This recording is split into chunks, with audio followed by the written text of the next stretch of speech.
आणखी वाढलेली आहे की मुख्यमंत्री महोदयांच्या नेतृत्वाखाली आम्ही टीम म्हणून काम करणार आणि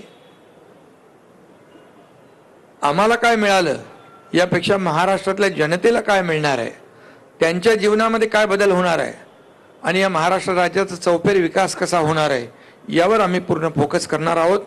आणि म्हणून विदर्भात देखील गेल्या 2.5 वर्षामध्ये अनेक सिंचन प्रकल्प असतील, त्याच्या डिटेलमध्ये मी जात नाही। पैनगंगा, नळगंगा, इतर जे काही मराठवाडा आणि विदर्भाचे सिंचनाचे प्रकल्प गेल्या 2.5 वर्षात आपल्याला माहीत आहे की मागच्या महाविकास आघाडीच्या सरकारमध्ये सिंचनाचे 2 प्रकल्पांना सुधारित प्रशासकीय मान्यता दिली होती, परंतु आमच्या महायुतीच्या सरकारमध्ये तब्बल 129 प्रकल्पांना, सिंचन प्रकल्पांना 170 झाले, त्याला मी मान्यता दिली। लाखो हेक्टर जमीन ओलिताखाली येणार आणि शेतकऱ्यांना फायदा होणार।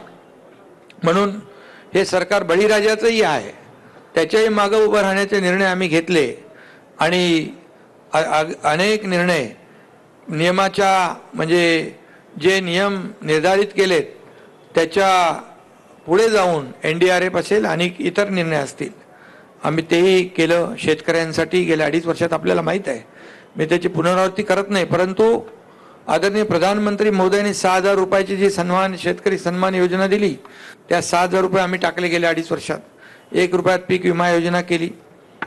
मुख्यमंत्री महोदयांनी सोलर म्हणजे आपल्या सौर ऊर्जेवर भर दिला आणि शेतकऱ्यांना आता दिवसा वीज देण्याचा आमचा प्रयत्न आहे, तो आम्ही यशस्वी करतोय। आणि 7.5 HP पर्यंत वीज बिल माफ करण्याचा आम्ही निर्णय घेतला, तो लागू केला। आणि म्हणून जे जे निर्णय आम्ही घेतले त्याची अंमलबजावणी आम्ही केली, याचं समाधान आणि खूप आम्हाला आनंद आहे। आणि म्हणून विदर्भाला न्याय मिळवून देण्यासाठी फक्त चर्चा आणि सरकारला जाब विचारण्याचं काम यापेक्षा दुसरं काही विरोधकांनी केलं नाही। पायऱ्यांवरच फक्त आता नाटकं म्हणणार नाही मी, पण ते तेवढं करण्याचं काम त्यांनी केलं आणि त्याच्यामध्ये धन्यता मानली। बीडच्या आणि